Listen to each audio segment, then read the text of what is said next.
Okay, we all will be on mute, and then we will start in 10 to 15 minutes. Okay.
Samuel,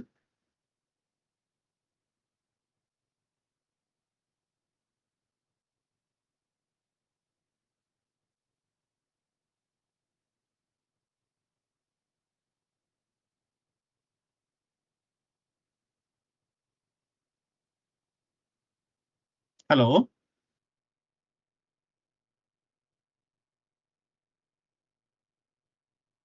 Samuel.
So basically, we do just a sound check.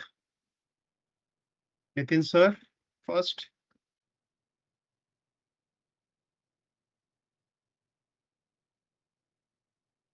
Just a quick sound check. Sure, you can. Am I audible? Loud? Yes. Clear? Yes. Perfect. Thank you. Thank you. Shami ma'am.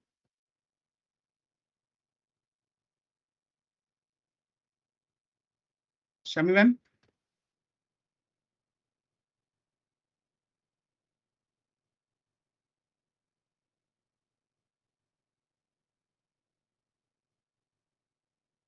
Yes, sir, I'm here, sir.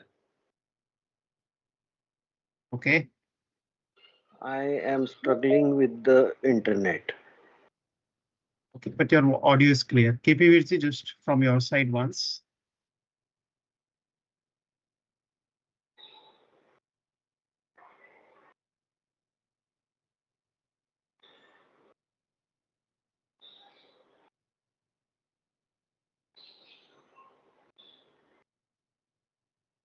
Virji, you there?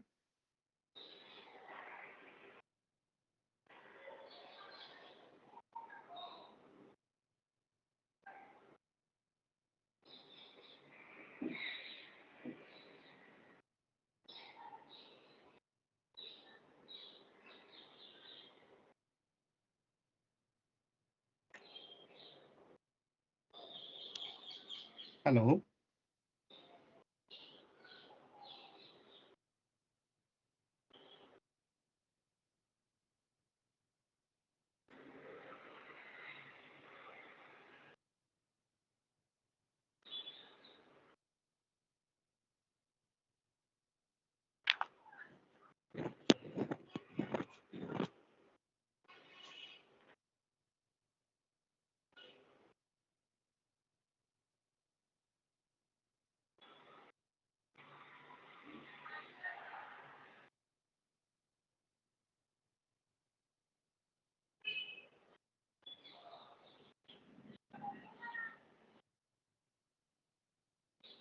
Hello, sound check. All good?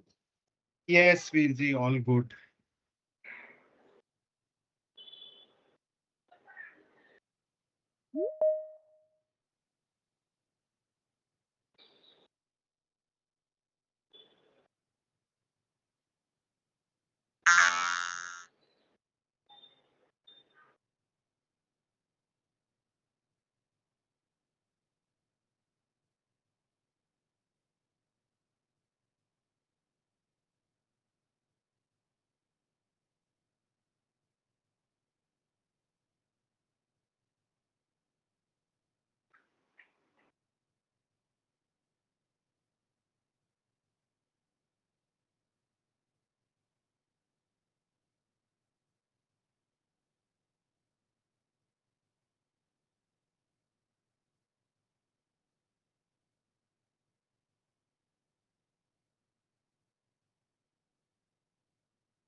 Yes, Samuel, let's do that. Which in 2 minutes will Yeah. 4 minutes. Good Yeah. Good to go. Yeah. Yes, Samuel, please open the lobby.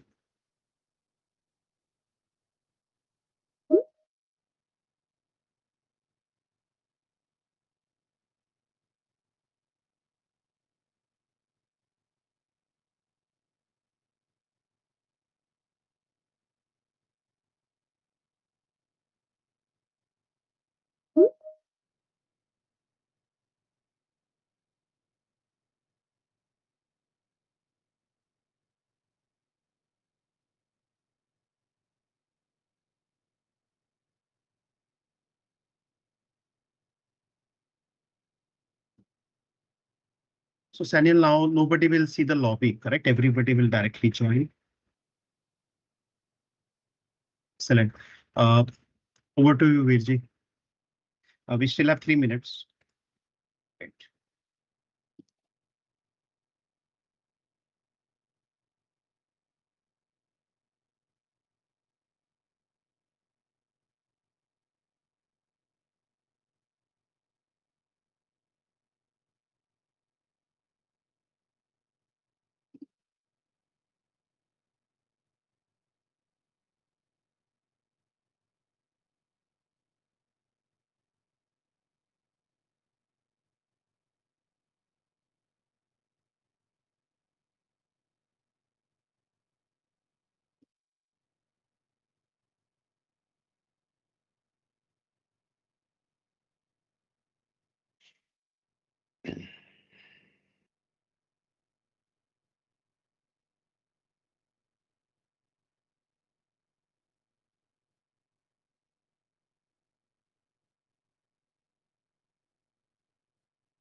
Good evening. Welcome to everybody. And we're so happy and privileged to be able to address all of you. Today, I'm going to start with a date. And that date is the 29th of June this year. Germany added exactly one document to the file of a particular group of students, Indian applicants, one document, not a quota, not a cap, and not a rule about who may come or indeed who may not come. They added just one document. And in the last 8 weeks, ever since they added that one document, there has been more rumor, more anxiety, and more expensive wrong advice than anything I have seen in this sector in the last 30 years. Families have actually ended up paying for coaching that they did not need, and families who do need it have not yet started the coaching.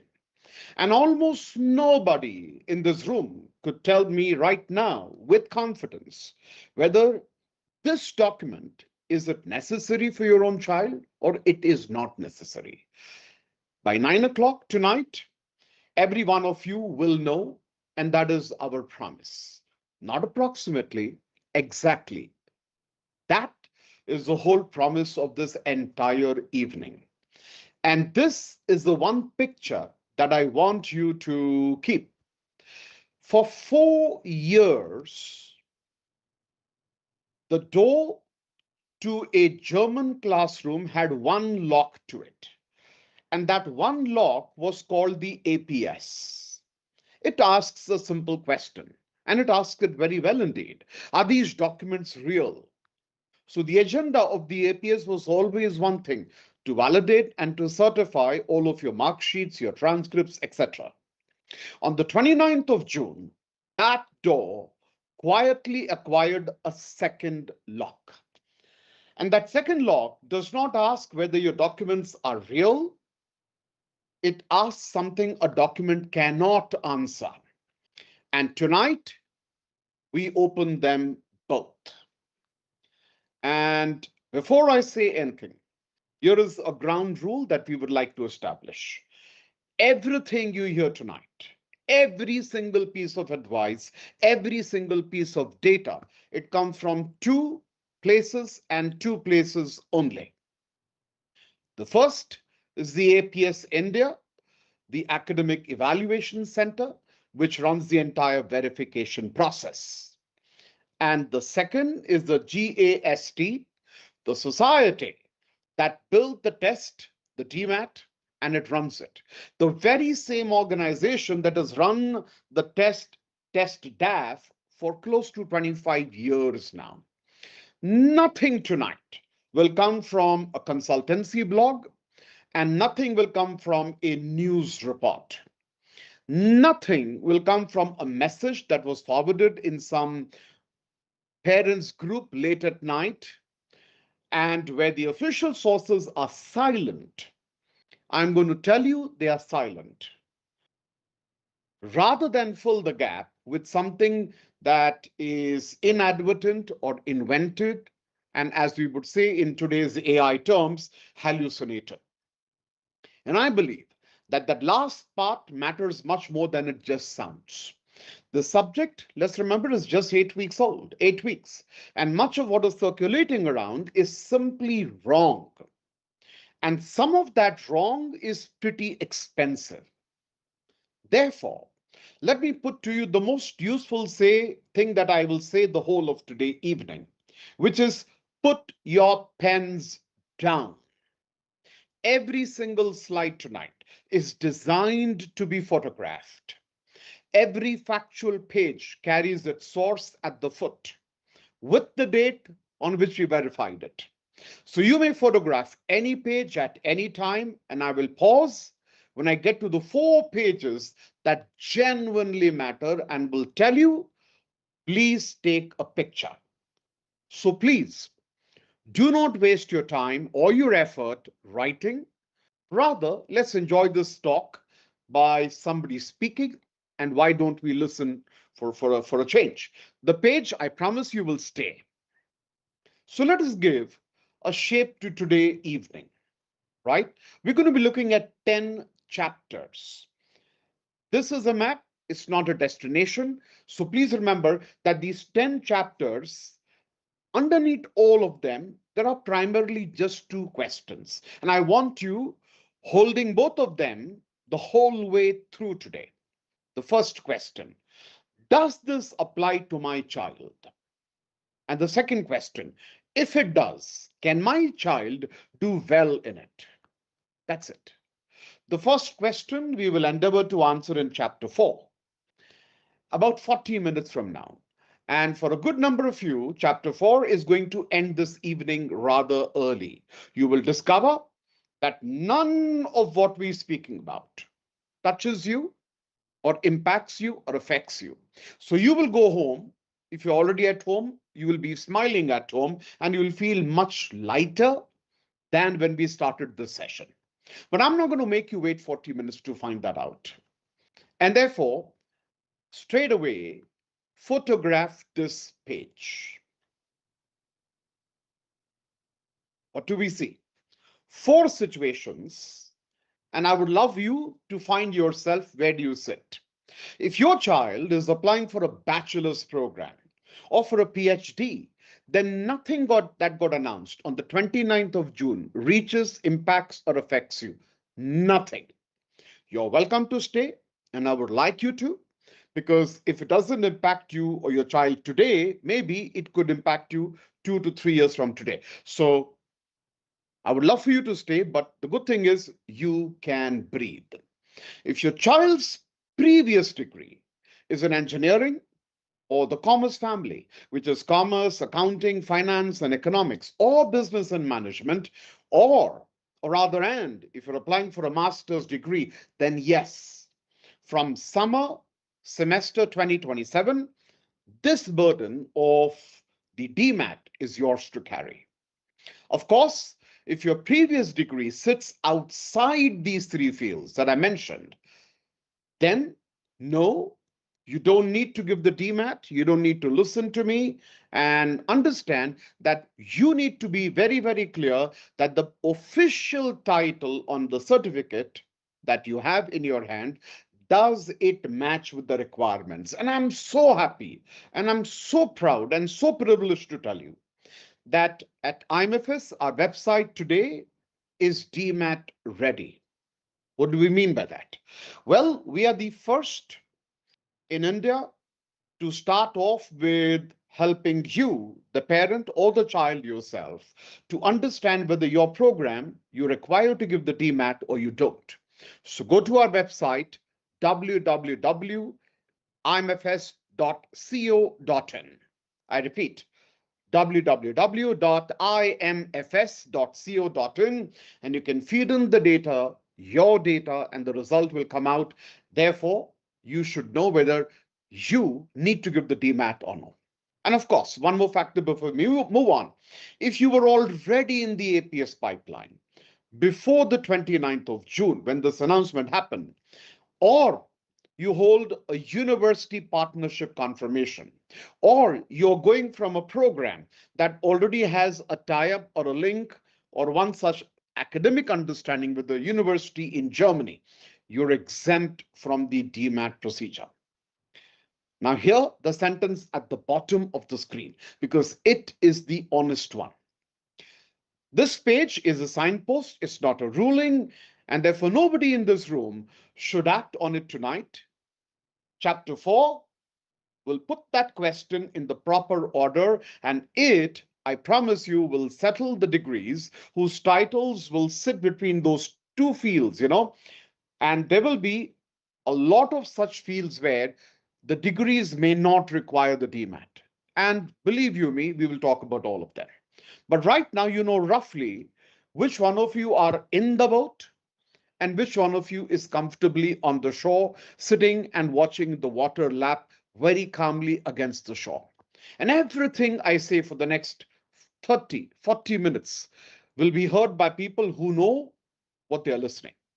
So let's start with chapter 1. And we're talking about killing a suspicion. Germany did not bring in and tighten their gate or their rules because they want fewer students. No, sir. Germany tightened this gate because it had too many Indian students, and they are not the same sentence. And the difference between them is the difference between an insult and a compliment. Germany did not become popular just by accident. Let's remember what brought you here today, because I'm about to hand you a hurdle, and you deserve to be standing on solid ground when I do so. Germany answers the question in a way the Anglophone world simply does not. It has engineering faculties with the direct line into industry and a research culture, especially in the applied sciences programs, that takes application of what you learn very seriously. It has a post-study route, as we say in India, where you're allowed to stay back for 18 months to simply find a job. And then when you have a job, you can actually work till you're able to get a PR and then, of course, stay on. So Germany treats the graduate student as somebody whom the labor market wants, rather than a visitor who's overstayed his welcome. And there is a philosophy underneath all of that. And that philosophy has a name. The philosophy has a founder, where 200 years ago, Wilhelm von Humboldt argued, very sane argument, that a university is not a place where finished knowledge is simply handed down. It is a place where the teacher and the student stand on the same side of an unsolved problem, and they collaborate and cooperate to solve and resolve that issue or that problem. That idea, therefore, built the modern research university. And every country that you're considering tonight, including the ones that are charging you $40,000, maybe $80,000, all of them borrowed it from Germany, more particularly from Berlin, more particularly from Wilhelm Humboldt. India today is the single largest source of international students in German higher education. Close to 60,000 students are there. Compare that with 14,000 visas granted to America last year. And that's a humbling number. America granted 14,000 new visas last year. The Germans saw 60,000 Indians enter their doors. Now let that sit with you for a second. It's not one of the top few. It is the largest number in the world where Indians are in a huge majority in studentship in Germany. And the consequence, and here's the consequence, of course, that nobody will like, nobody will enjoy. When your cohort becomes the largest, you stop becoming an exception that can be handled case by case. And you now become a system that has to be handled by a rule. And Germans, believe you me, are efficient at creating systems and rules. Nothing announced this summer changes the destination. All it does is changes one step on the road to it. And since 2022, an Indian applicant has needed an APS certification before a German university could verify and validate and admit the child. Most of us already live with that thought very comfortably. So the APS, of course, is a verification instrument. It reads your documentation, your mark sheets, your transcripts, and asks one question with great care. Are these genuine? And are they formally plausible? Are they believable? And that at that question, the system works wonderfully. It works extremely well, which is precisely why it was never required and never asked to do anything else. And today, I want you to be very, very clear, because this is where half the panic in the market is coming from. Nothing about the APS has been withdrawn, softened, or replaced. The process continues exactly as it ran yesterday. The gate has not moved. The gate has acquired a second question. And I would now love for you to change chairs with me. Let's assume you no longer are a parent in Mumbai. You are an admissions officer in Aachen. It's Tuesday, and on your desk, there are two transcripts from an Indian institution, and both of those Indian institutions, you've never heard of them. In two cities you could not place on the map. Both students have 84%. You've got one seat.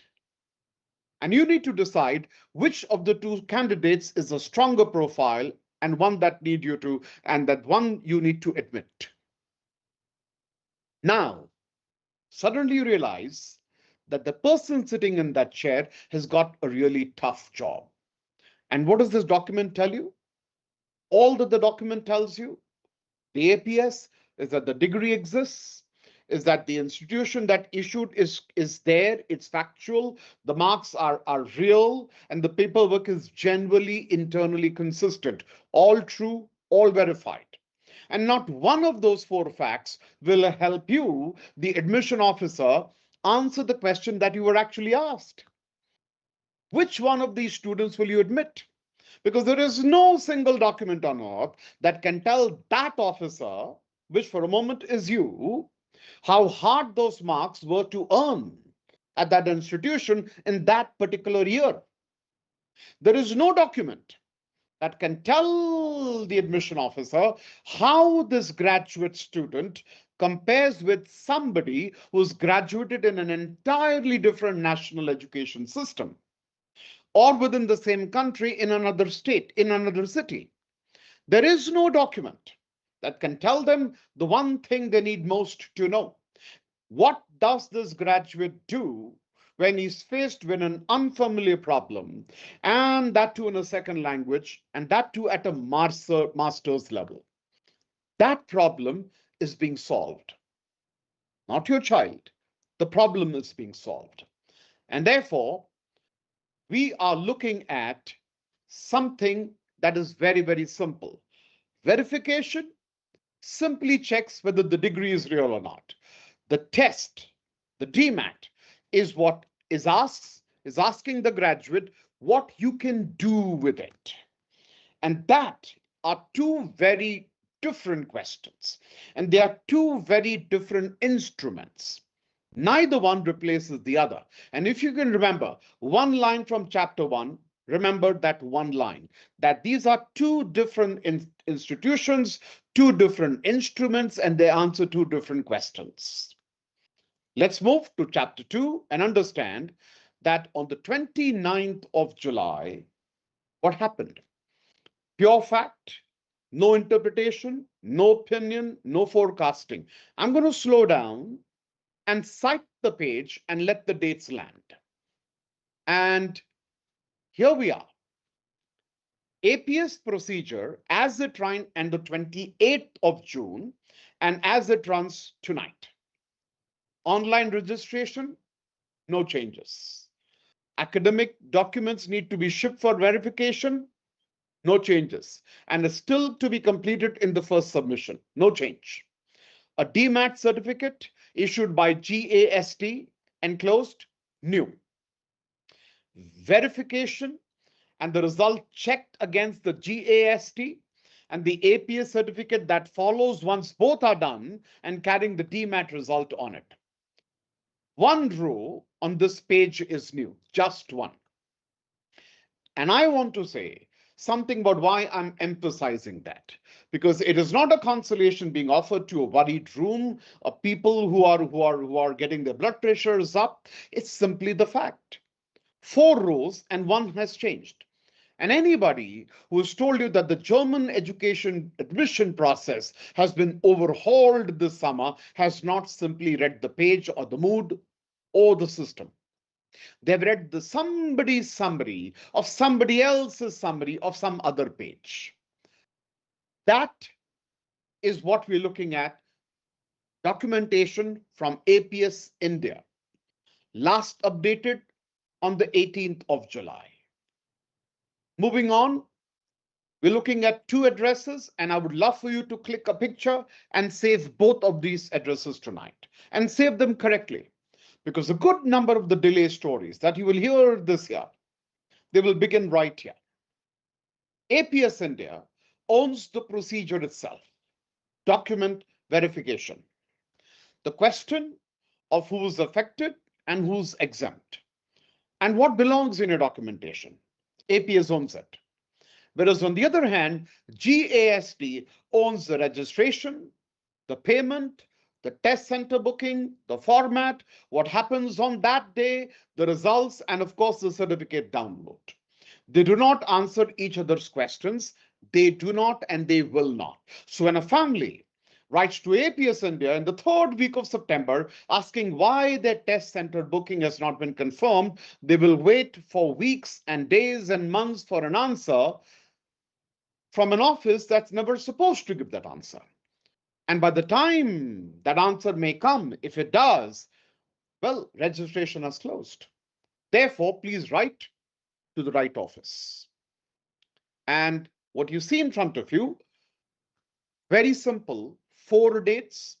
And these 4 dates form the entire first cycle. On the 29th of June, registration opened. The requirement took effect. dMAT became a need, a compulsion. On the 15th of September, next month, registration will close. And I want to be precise about that word. It closes. There is no queue and nobody's going to adjust and say, oh, come on, I was late, give me entry. There is no waiting list. There is no late window, and there is no appeal. The 3rd date, the 26th of September, is the first dMAT test date in India. the result of which will be declared on the 12th of October, where the certificate will be issued by the GAST portal. Now, here is a number that should change what you do this evening. From this evening to the deadline is 7 weeks. To the test itself, roughly 8 weeks. Now, that's not a planning horizon, that's a sprint. And therefore, for the first cohort, for your children, there is no second attempt inside this cycle. The people who will do well in September are the people who decide to do something on Sunday and do it well. 4 things that dMAT will not do, because the market has told you otherwise on every one of them. Once again, it does not replace the APS. It does not replace your grades. It does not replace ANABIN, and I'll come back to that later. And it does not decide admission. German universities will still decide for themselves, and we will spend a whole chapter on that later. And now, the most useful instruction that I could give you in the entire official page is also the least dramatic one, and it is this. Check your institution's ANABIN status before you register for the dMAT, before you submit your APS application. Here is something that nobody tells you, that the degree from an institution listed H minus cannot be rescued by any score on the dMAT, not even a great score, not even a spectacular score, not even a full score. And APS says this in very clear, plain, simple language. And I've seen families over the years spend a lot of their time and a great deal on money on a road that was closed, simply shut at the very first junction. 15 minutes tonight prevents that. Let's understand via chapter 3, why are we looking at this test at all? And this is the one that most briefings skip. And I never skip it because it's a chapter that turns a resented hurdle into an understandable one. Because a student who understands a test and the requirement for a test will prepare for it way better than one who resents it, or way better than one who simply gives a test because he has to, because his mom and dad or the university said you have to. You understand it. And once you understand it, there is an affinity, there is a bond created. And when that bond is created, you will do well. And let's understand this very clearly, you and I, that the dMAT was not built to keep anyone out. It was built to make 2 unlike things comparable for the first time. And we spoke about those 2 things. You come from a certain institution. How well do you stand against somebody from another institution? That is what I see in the dMAT. Therefore, I see it as a test with that. I'm not going to characterize this, and I'm not going to tell you that its makers say what it is. Rather, I'm going to simply tell you what the test is and let you judge. What I can tell you about the test, it's an aptitude test. It's a study aptitude test. It is used to admit international applicants from India to master's programs in Germany, and its very clear stated goal is a fair comparison of applicants that are drawn from various national education systems. And India, believe you me, we have a host of systems. And what this test does, it's standardized. So every participant is measured on that one single same instrument. And the test is evaluated centrally at the Test DAF Institute in Bochum, not locally in India. And it's not done by university to university. And therefore, you're not looking at a certain person having a certain affinity for or against. It is built to the recognized international standards for psychodiagnostic testing. Now read that list again. As a parent rather than as a candidate. Every line that you will find is an argument that your child will be measured by the same ruler as everyone else's child. There is not any single ruler that'll be adjusted for the reputation of the college on the letterhead, or not a ruler adjusted because a student came from a wealthy or against him because he came from a poor family. There is no adjustment. For a family from a good institution that no German officer has ever heard of, this is not going to be a hurdle. This, my dear children, is therefore the first level field you are being offered. Therefore, enjoy, smile, and understand it. Who built this test? Remember this. Somebody always asks whether this test was invented to raise a fee. Somebody will always, in a very skeptical manner, say, oh, come on, one more test got added because they simply wanted to ensure that somebody makes money, that the system makes money, and companies, test prep companies make money.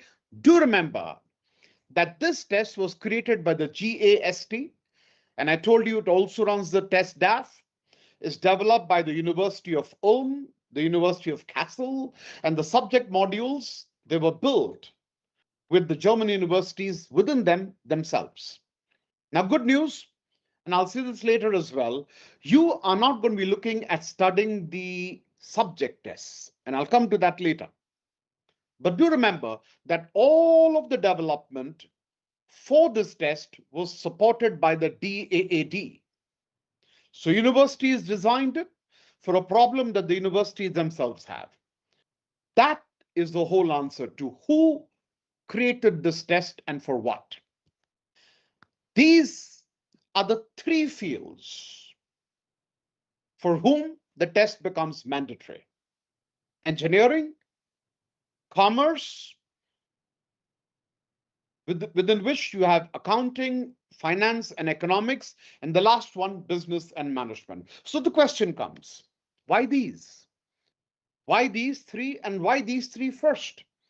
The official language, of course, is that the introduction is going to be in a phased process, so that both offices can implement a procedure in a very structured way. The reasoning that I can offer you on top of that arithmetic is very simple, that these are the highest volume of disciplines in the entire Indian applicant pool. Comparability, therefore, bites hardest when the numbers are the greatest or the largest. And therefore, we're looking at a phased introduction that allows these offices of admission to understand the process on a very defined group before the GST widens that group. And because these three areas account for the largest number of students from India, therefore, these were obviously the first groups you would test on. And if somebody asks me whether the other fields are next, my answer is going to be very simple. Whether the scope widens later, yes, that's our expectation, but it's not an announcement. And that's not my job to announce either. This is the honest edge of what is not known, and therefore I will not take you past it. Now the question comes, and this is the really important one in chapter 4, which is 3 questions, and I will ask them in that order. And I promise you that most of the people in this room will be finished with them inside of 4 minutes.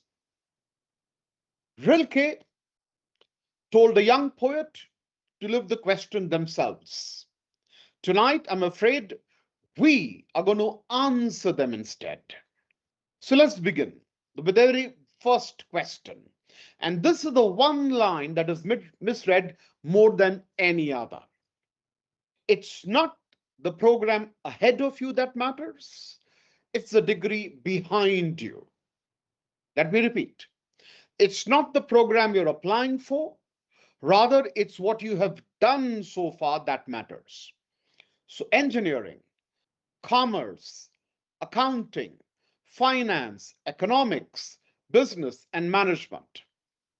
Let's make that very, very concrete, because abstraction, it fools people. A commerce graduate applying to a data science master's program is in scope. not because of the data science, rather because he did commerce, the commerce degree behind them, not the program ahead of them. An English literature graduate applying to a business analytics school, he is not in scope for exactly the same reason, because the degree behind him is English literature, and that does not come in. So every week in this month, somebody, or every week that went by in the previous month, everybody sat across the desk and people kept asking the question, but the program he wants, is it on the list or is it not on the list? Believe you me, the program he's going for has nothing to do with it. All it has to do is what the program you did earlier. Therefore, let's look backwards, not forwards.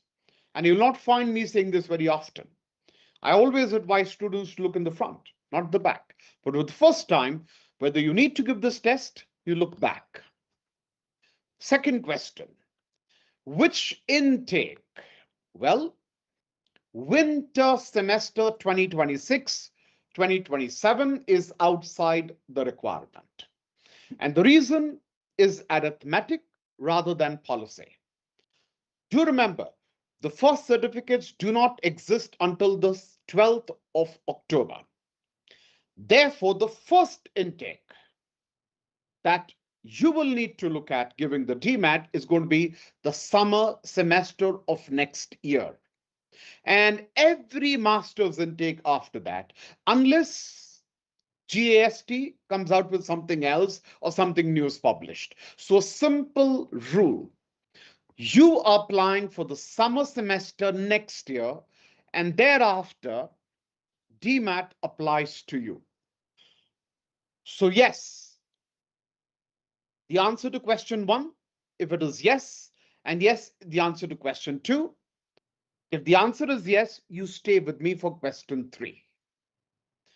Everybody else, we would love for you to stay back, but of course, you can stay back and relax and listen. Like this, you're on airplanes, enjoy the flight. But all the others, let's listen carefully for the child who's going to be giving this test. So if you're somebody from engineering and the areas I mentioned, and you're targeting summer next year and beyond, this is for you. Question 3. And it'll be pretty important if you were to raise your hand and give me a vote via a thumbs up, because I would love for you to be able to participate in this conversation. Let it not be a two-way conversation. So please, a show of hands, how many of you have already completed your APS online registration before the 29th of June this year? A quick raise of hands. Let me repeat the question. How many of you have completed your APS before 29th June this year? If you're raising your hand, then you are exempt. And the exemption holds even if your hard copy documents are shipped afterwards. So congratulations to anybody who raised your hands. If you shipped your documents before the APS app for the application before the 29th of June, fantastic. You're exempt, right? So no dMAT is needed for you. So enjoy yourself, and all the others, let's understand a couple of points. One condition sits over all the 3 points I have raised. And that one condition is the one that catches people most unaware. If you submit a fresh APS application later, the rules in force at that time will apply to you, not the rules under which you became exempt tonight. So your exemption belongs to that application that you've put. Doesn't belong to an application you intend to put in the future. And in most rooms, I believe that a lot of families will discover at this exact page that they were exempt all along, that you spent 3 weeks worrying for something that does not impact you at all. And believe you me, for you, I am so glad. I'm so glad that your evening was worth it, because I said you're exempt. And those who are required to give the dMAT, well, let's go further and understand that there are four more groups that actually stand outside the requirement, and you also gain exemption. Applicants to bachelor's programs, you're exempt. So anybody who completed fewer than 5 semesters of a 3-year degree or 7 of a 4-year degree or a PhD applicant, all of these people are outside the requirement. And on a practical note on the last point, it's the only exemption that asks you to produce a document. If you're on a partnership route, your college, your university has a pathway to enter into a German university. Gather that confirmation letter, and you are now in a group where once again there is an exemption. So many groups that now suddenly are exempt. And now let's talk about something that probably will confound people and will continue to confound people. And I'm so happy to tell you once again that at IMFS, we have cracked the code. And should you visit our website, you can very easily figure out, are you exempt? Is your degree exempt from giving the dMAT? But let's now talk of a few interesting cases. Engineering, management, industrial engineering, business analytics, data science, financial technology, and 100 cousins of each of them.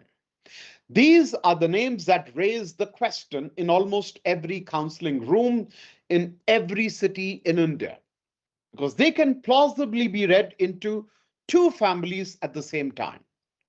So how's the question actually settled?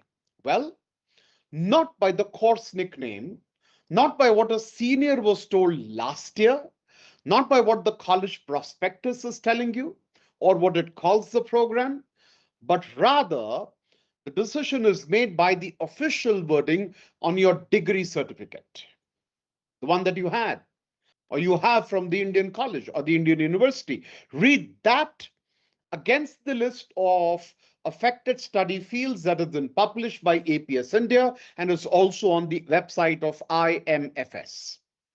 And I want to be very, very clear about what we will and we will not do during the course of the next hour or so. I'm not going to adjudicate a single case at this stage. And I'll be very, very, very, if I were you, of anybody who's adjudicating. What rather we would like you to do is, why don't you bring a copy of your degree to us afterwards, come to our offices, and we will read it along with you and match it with the list line by line. And I would like you once again to photograph this page. Read this page across as pairs, not up to down. Architectural engineering in scope. Architecture not automatically included. Agricultural engineering in scope. Agriculture not really. Computer science and engineering in scope. BSc in Com Science or a BCA, not really. One word on a certificate printed by a registrar 3, maybe 4 years ago, who had no idea it would ever matter. That one word is going to decide whether you will sit in a test on the 15th of September. And this is not a loophole. That is how our classification systems work and how they're supposed to work everywhere. No loopholes. The official wording on your certificate, on your degree, is going to be the decisive final wording. It's not the marketing description of what you studied. And certainly it's not going to be the subject you felt you studied, and certainly not the degree that you're going to go for that matters. Rather, what was stated on your degree certificate. Now, the harder point, and please hear it, because this is where the expensive mistakes live. The right-hand column is not an exemption list.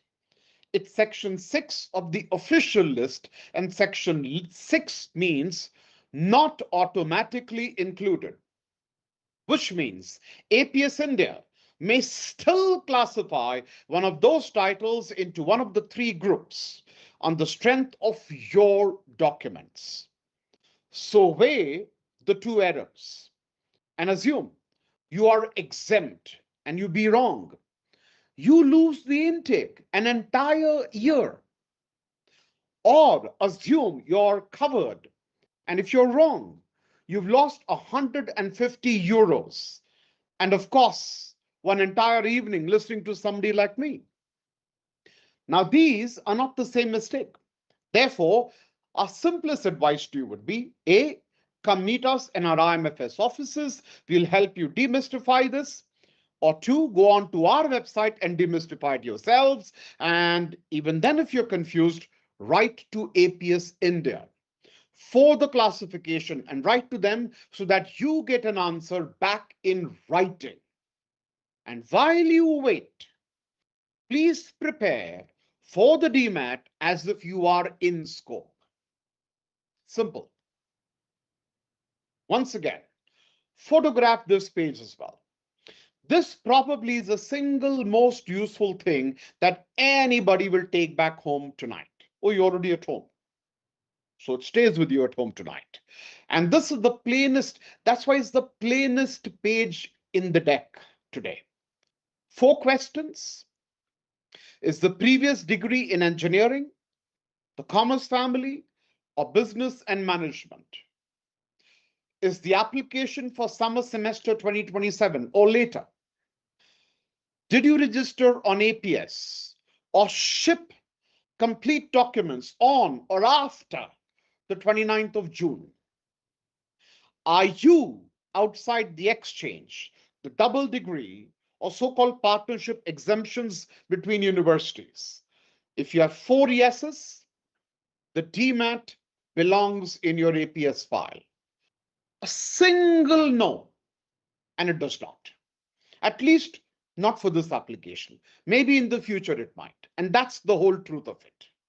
4 lines, and now you know more about who's affected than 95% of the people who are running about like headless chickens and giving advice to other people and therefore creating even more panic. The cheapest advice that I could give you before we leave chapter 4 is the cheapest advice you will get all year.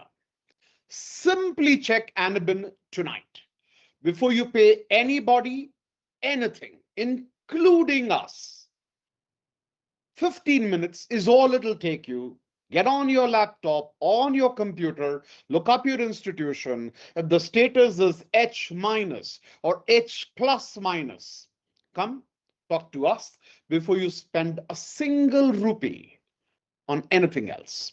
Because the degree from an unrecognized institution cannot, as stated earlier, be rescued by any score, whether it be the dMAT or by any amount of preparation, and no amount of fee, no amount of influence, no amount of pressure, and no amount of hope is going to change that. 15 minutes now can save you a year and therefore will matter a lot. On that note, we now move to chapter number 5, where we are looking at the policy. And I hope everybody still with me is in the same boat. So let's find out what is actually inside this thing, this dMAT. Because I have read every single page of the official preparatory materials, and it is not the test you're imagining. Okay, it is not. There are going to be around 3 hours of examination with a 30-minute break in the middle and one rule that nobody expects.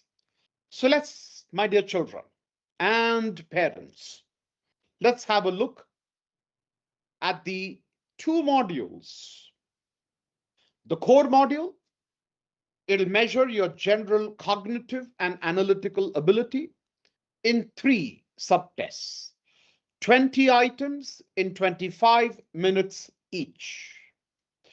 Those 3 subtests are FS, figure sequences, mathematical equations, and Latin squares. And here is the first surprise. Nothing on them belongs to any syllabus your child has ever studied. Nothing. There is no chapter to revise. Absolutely none. So please do not go back and hit your books from school or high school or later. The second module, the general academic module, is 90 minutes.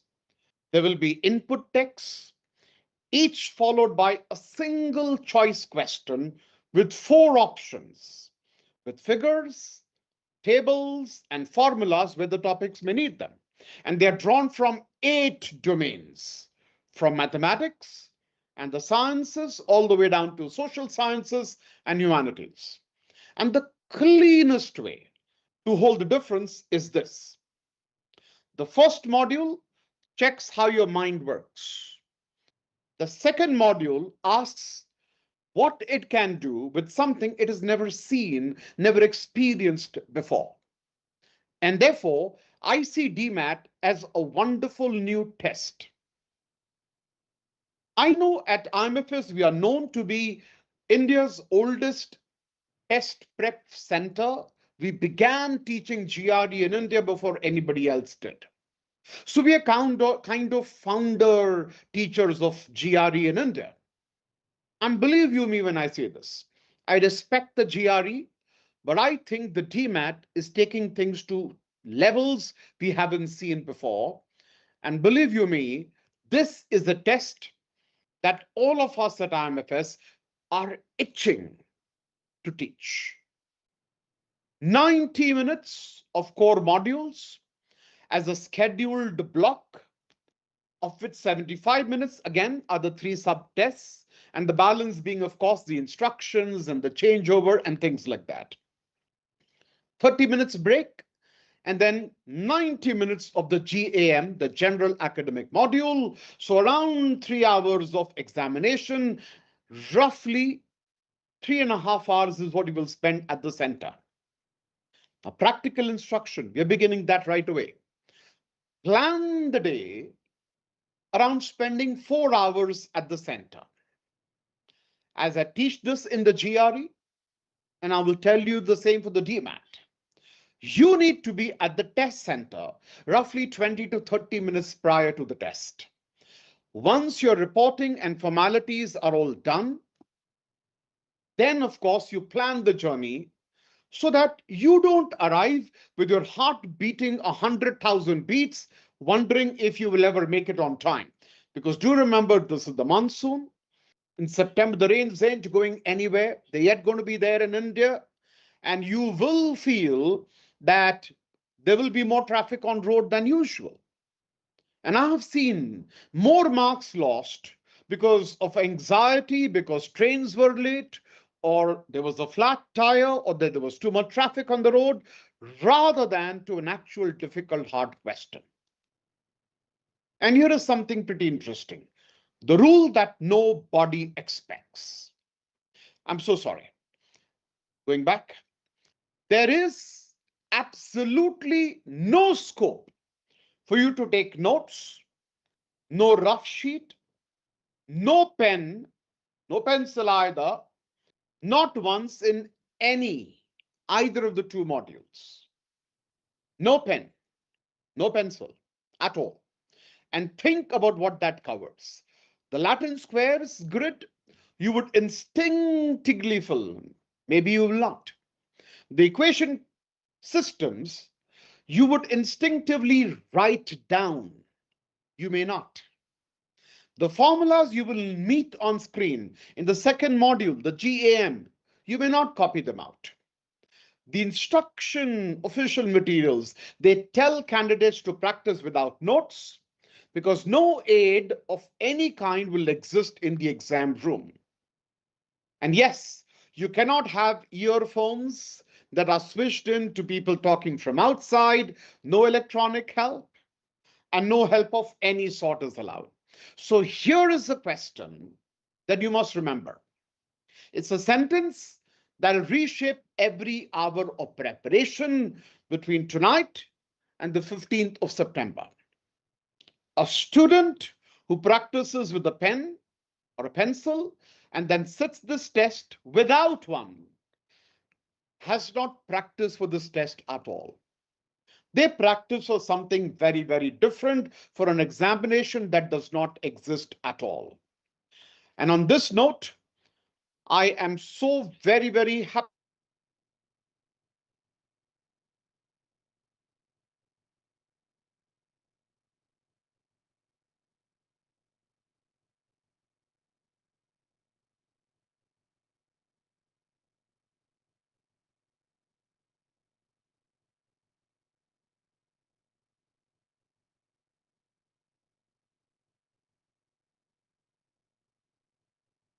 Hi, good evening.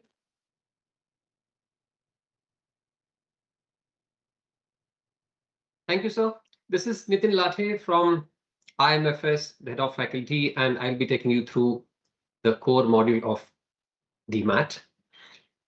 Before that, let me tell you that Mr. Singh mentioned the exam called GRE a couple of times. And when this exam dMAT was announced last month, many students said that this is something new, unusual, and a new topic introduced. So let me tell you honestly that this has been a part of many entrance and competitive exams for ages, not just Indian, even foreign exams.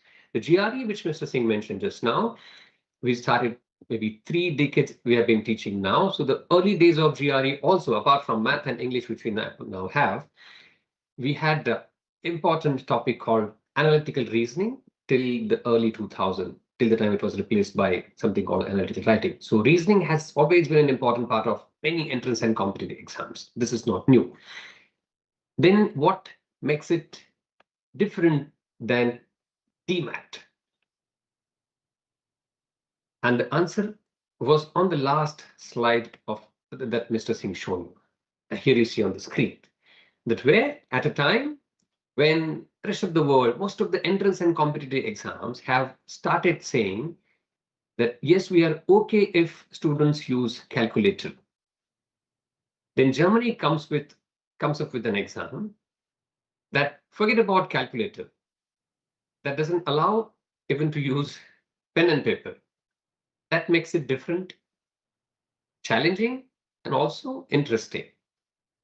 So before we understand or start revealing the secrets of decoding or say acing this exam called dMAT, let us understand what is lying in the core model of dMAT. There are 3 types of questions asked: figure sequence, mathematical equation, and Latin squares. Let's understand them one by one. Figure sequence, the Indian name of which are that's also known as visual reasoning, where they test how much you are good at visuals, their rotations, their pattern, recognizing how good you are at. That's what they check. And in the figure sequences, what your figures may do on your left, on the left corner of your screen, you can see what figures may do. On the right hand edge, you can see what figures may never do. So if there are symbols, they can change color, they can rotate, they can move vertically, horizontally, or that I can see with one example on the next page. This is what the visual reasoning or figure sequence will look like. The grids, the matrix, the matrices 4 by 4. You see the figure here, which is rotating 90 degree, 180 degree, 45 degree, depends. They can also rotate. They can also move horizontally anywhere. They can move vertically. Also, diagonal movement is also possible. As you see here, it's shifted to one place, then shifted by 3, and then by 5, and then by 7. There could be any movement. Also, what was not mentioned on the previous page, but that is true, that it can bounce back. I'm sure everybody knows the game called Carom. So your Carom coin or the Carom striker, if it hits here, where will it rebound? So based on that, also that movement is also possible. What it cannot do, would be if you see this figure here appears in couple of figures and then suddenly disappears. Will not happen. Also, somewhere because of this pattern, somewhere in the fourth figure, you would see that square and this figure, this curve, overlap each other. That will also not happen. So that you already read what cannot happen. So these rules, there are 4 question figures and 5th and 6th will be your answer figures. What will happen in the 5th position and what will happen in the 6th position, you have to figure out by looking at these figures. Of course, this is a sample question, therefore very simple. There will be 6 options given, 3 for each, 5th one and 6th one. A1, A2, B1, B2, C1, C2, and not necessary that both the answers will be from the same option. Not necessary that B1, B2.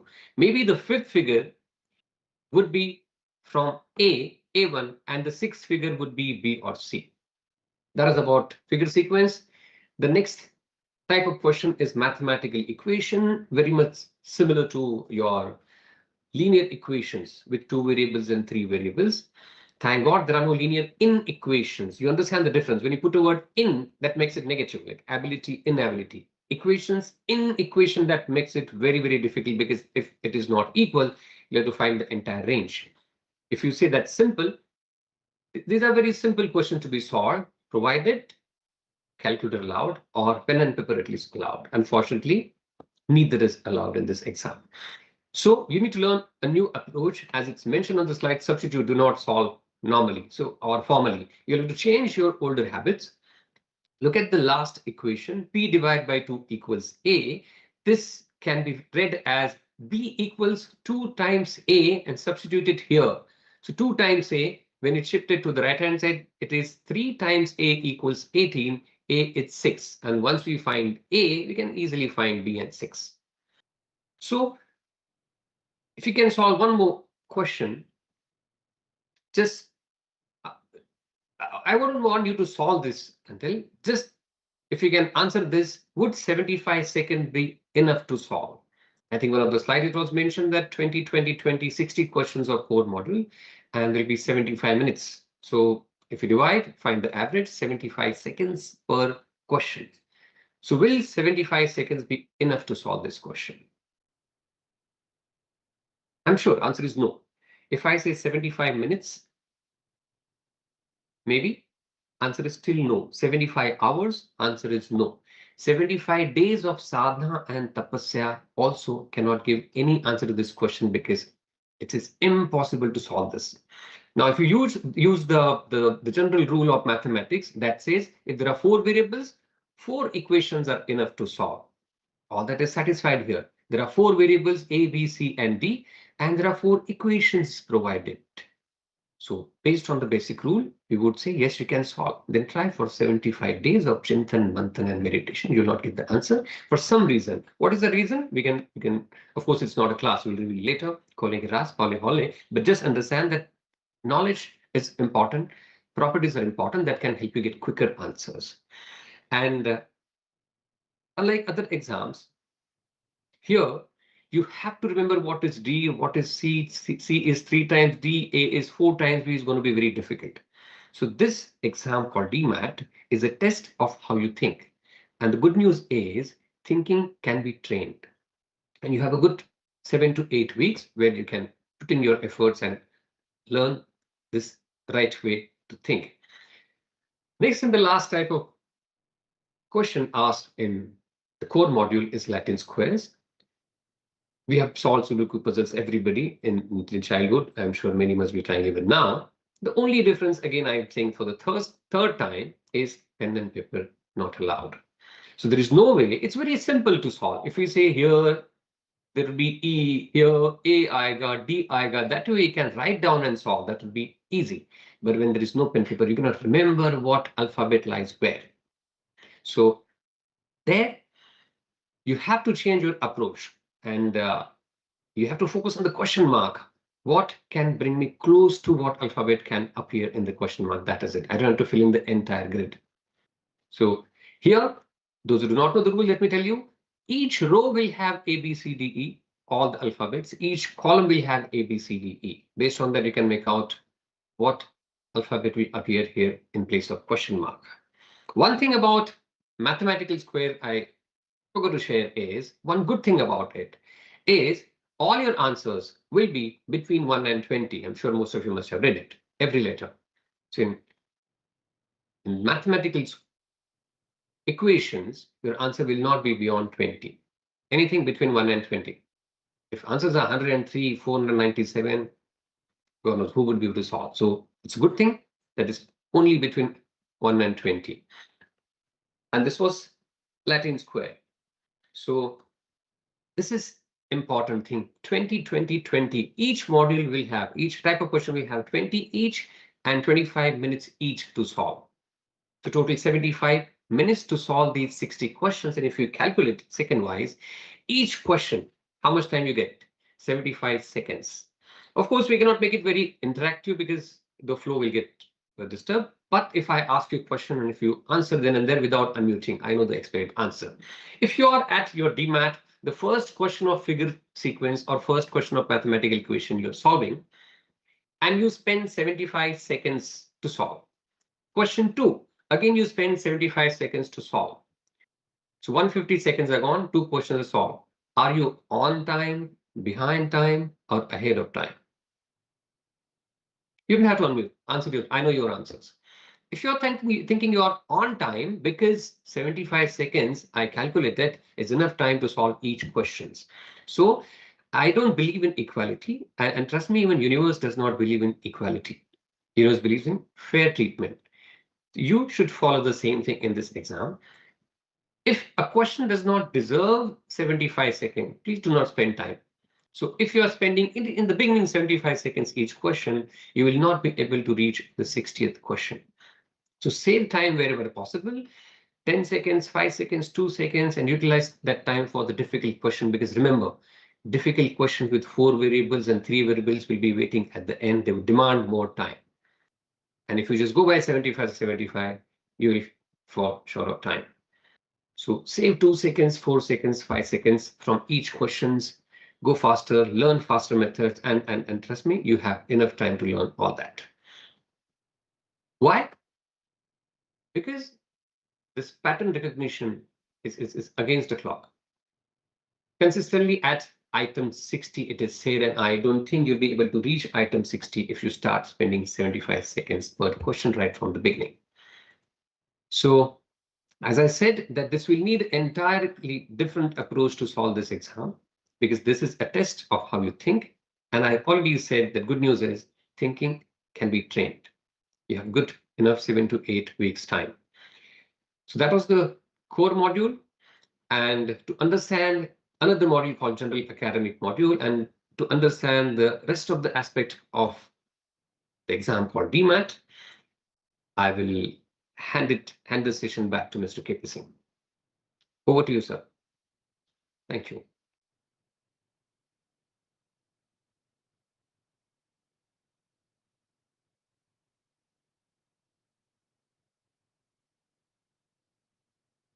Right, I am back. So now we're going to talk about stuff that is not going to be as glamorous as what Nitin sir already spoke about. So let us now figure out and understand more about the dates of the exam and how much it will cost you, what is going to be the kind of money you might spend, and what is the training process you could probably follow. So these are the various questions we need to go ahead and talk about. So before we go anywhere, a very quick round of applause, if you don't mind, a thumbs up for Nitin Latte and the wonderful job that he has done. Anything that you did not understand, we will question later, but right now, answer later. And a quick round of applause, please.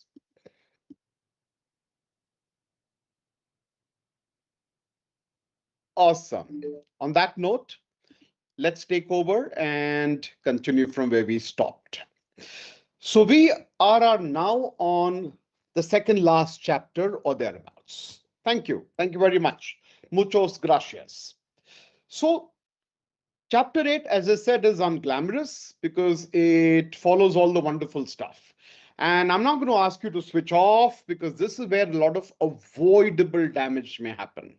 And therefore, let's understand what is going to be the fee. Well, 150 euros, Indian rupees around 15,000, charged by the GAST and is payable during registration.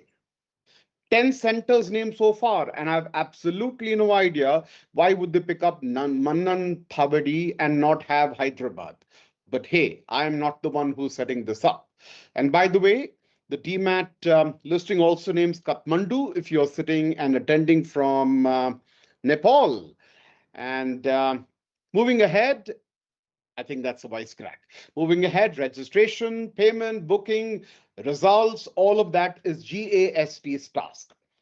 APS, once again, cannot reserve a seat, not for you, not for us, and not for anyone. And the final list that is put out by GAST is confirmed during the registration process. And do remember, seats will go first come, first served. So apply early, all right?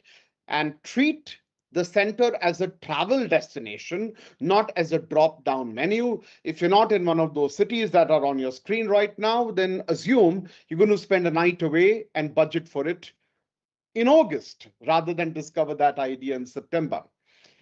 I remember Louis Pasteur saying that chance favors only the prepared mind. And in this particular case, I believe chance will favor the family that registered in the very first week.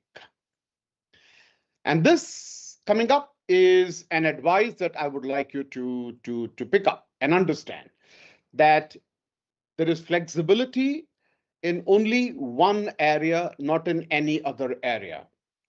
That you need to know that APS may begin verification while you're still waiting for your dMAT result. All right. So please remember that APS certificate will follow once the certificate is submitted. All right. And of course, it is checked also. The flexibility, therefore, we are looking at is that it covers the dMAT certificate, nothing else. Every other academic qualification document must be completed in your first submission. The only flexibility you have is when you can submit the dMAT certificate. And of course, you may not send a missing mark sheet later. I think we should be very, very clear. And of course, you may not update a mark sheet or a transcript later also. Right? So you need to send your documents before the certificate comes into play or exists. You may not send anything else afterwards. With that, we enter into the second last chapter of the day, and I'd like you to please hold on before you run away. Remember, a lot of Indians who apply to universities in Germany, and do remember we said close to 60,000 people are from India are studying in Germany as we speak. That's huge. That number is big. And while 60,000 people went to Germany, you may believe it that at least twice or thrice that number got rejected. And a lot of people simply do not understand why they were rejected. A very simple answer. A lot of math that is done in Germany is at a way higher level than what we do in India. And I think engineers, all of us feel and believe that we are pros, we are fantastic in mathematics, we are the gurus, and we don't need to know any more of math. We know it all. Let's be clear, all the credits put together in your 4 years of engineering for mathematics come to around 10, maybe 11 credits. What do German universities want? 16 credits. So there's a shortage of at least 5 credits. And that pretty often is a reason to reject a student from India, because they do not believe you've got the preparation or the understanding of mathematics to allow you to attend a master's degree, maybe in engineering, maybe in economics, maybe in finance. So our strongest advice to everybody here is come. Before you apply, come and speak to us at IMFS. Let us help you with the ECTS as well, with the credits too. And you heard that right. We are equipped at IMFS to help you earn credits from a European university that'll be strong enough to help you enter into a top-ranked university in Germany. Credits are missing. We have a solution. Come talk to us. But for the moment, let's understand about Chapter 9, and I bring And I want to do this and bring the temperature down from what I was speaking earlier. What I'm going to talk about is required, it's not reported, and it's not a verdict. And what is that? Well, APS India states a few things very, very clearly, very plainly. And I'm going to give it to you exactly as it was stated. The dMAT is not a stand-alone pass or fail kind of a test for the APS certification. It's not. A low score does not automatically lead to refusal of the APS certification or your admission. The score will not and does not determine whether your documentation is complete and that you will get admission. What is required on your behalf is that the certificate needs to be submitted. That's it. And on the university side, German institutions, what will they do? They will assess the information independently. And a good result on the dMAT, well, you would assume it should guarantee you admission. The answer is it guarantees you admission nowhere. A low result will give you rejection nowhere automatically. The certificate, therefore, is one element alongside your other academic elements. Remember, we spoke about credits earlier. We spoke about academics earlier. We also need to tell you about building your profile. A lot of activities have to be done. If you can do internships, if you can do projects, and we would love to talk to you about all of what you need to do to ensure your profile is absolutely apt for you to fulfill your dream of going to, say, TU Munich. But lowering the temperature again, for the APS, what matters is that you sat it. You gave the exam. For the university, and I'm quoting the makers here, each institution will decide individually how to use the result. And it will then tell you to check its own website, right? So the scoring, a score from 0 to 200, where the mean, obviously, the average is obviously 100. Now, the percentile rank, which is the share of participants or people who gave the exam and got a score lower than your score, less than you, or maybe the same. So report it separately for the core module and for the subject module, and then the two of them are added together. All right. In our case in India, the core module and the GAM module, and then they're of course added together, and you get a percentile. Remember, the percentile tells you how many people are at your or below your level, right? And we in India are not used to knowing these things. Well, get used to the idea of understanding what percentiles mean. And your certificate, well, at least as stated now, does not seem to have a date of expiry. Therefore, at the moment, I can say that it exists indefinitely. And unless GST changes matters, I believe once you download your participant portal result, once it is published, it's going to be there almost forever. All right.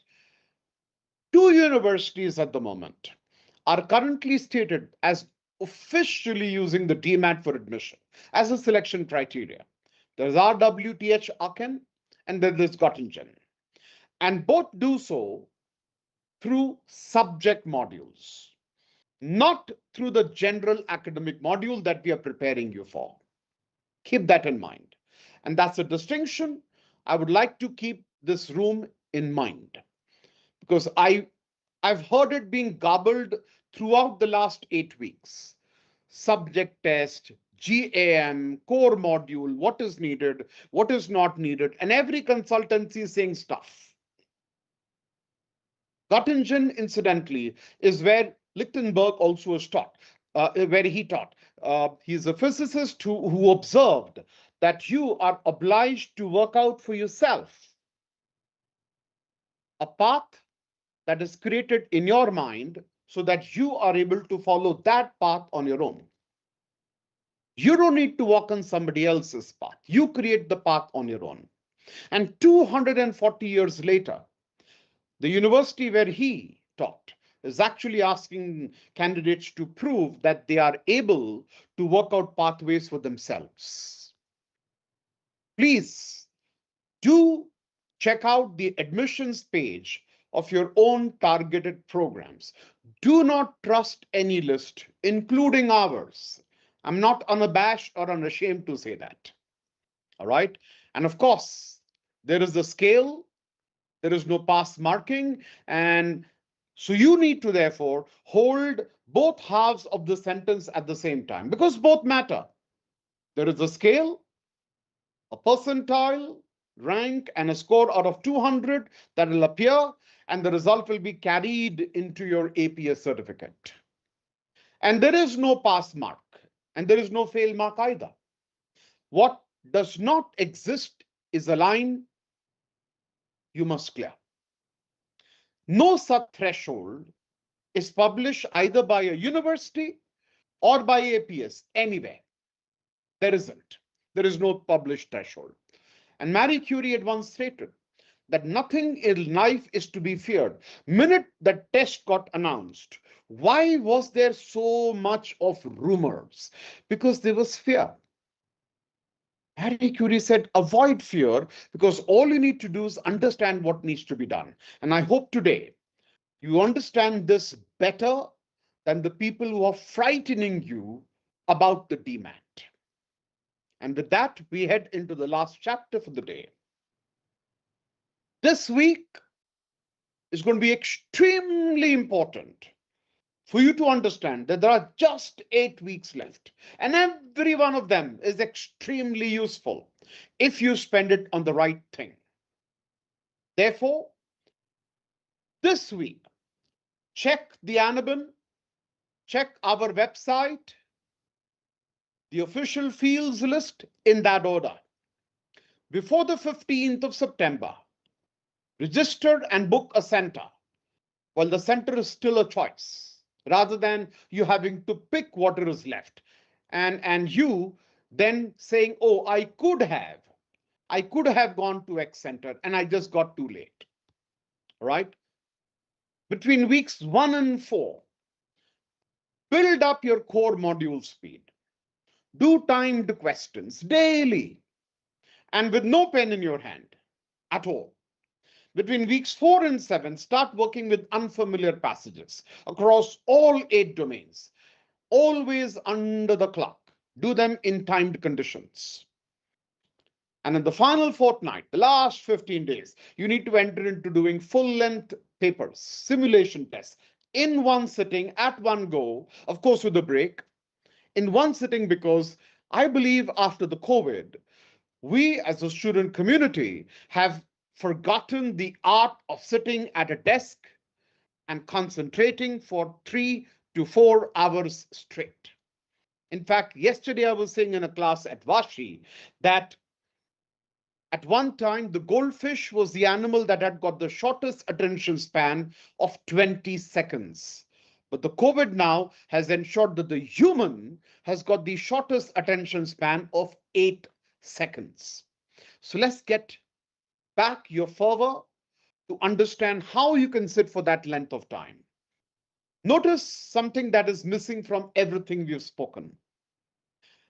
I haven't given you a syllabus. I haven't told you read from X or Y. So there is no books being given to you. But of course, when you join IMFS, we will be giving you books. And the books will once again prepare you for something that you haven't done so far in your life. That should be a relief, but it also should be a warning at the same time. And therefore, the only way I believe you will ace the dMAT is where you get 3 habits, not 3 topics, but you're able to establish 3 habits. 1, put the pen down on day 1. Number 2, spend every hour of your practice with paper. So training your mind. Number 2, you start reading passages at the same time. All right. And you read the passages before you read the options. And then, of course, you practice at length. Okay. And I don't know if you realized that in this entire presentation, you have been solving a figure sequence question. Interesting. And now let us enter into a simple reminder once again. Anabin, check your degree. And if both of them require 15th of September, put it on your calendar. Add the APS questions, put the address APS questions to APS India, test question to GAST. All right. And of course, if you're looking at a simple point, I would like to leave you with a thought today or tonight. The thought that has stayed in my mind ever since I first read all of these tests and understood them properly. The dMAT is asking you to do stuff what you haven't done earlier, and therefore one of the things that's bound to happen is going to be that you will need to spend your time in Germany, and therefore you will be having to prepare for your first job interview too.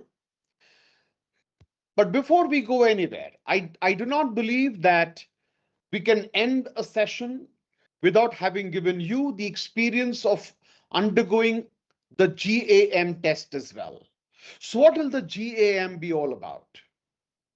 Before we end, very quickly, let's listen to Nitin Lathe sir and understand what is the GAM all about.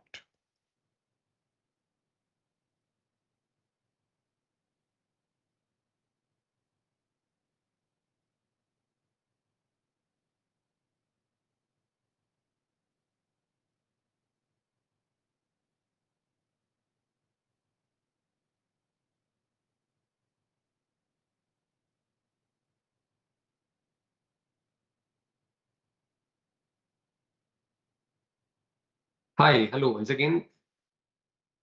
So this, let it be core module or GAM. Both are going to follow the same pattern, that how much you memorize, your formulae are not going to help you.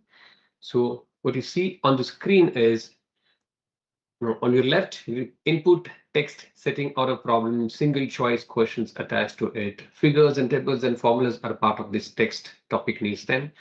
And as stated a couple of times initially, that this will also have 90 minutes.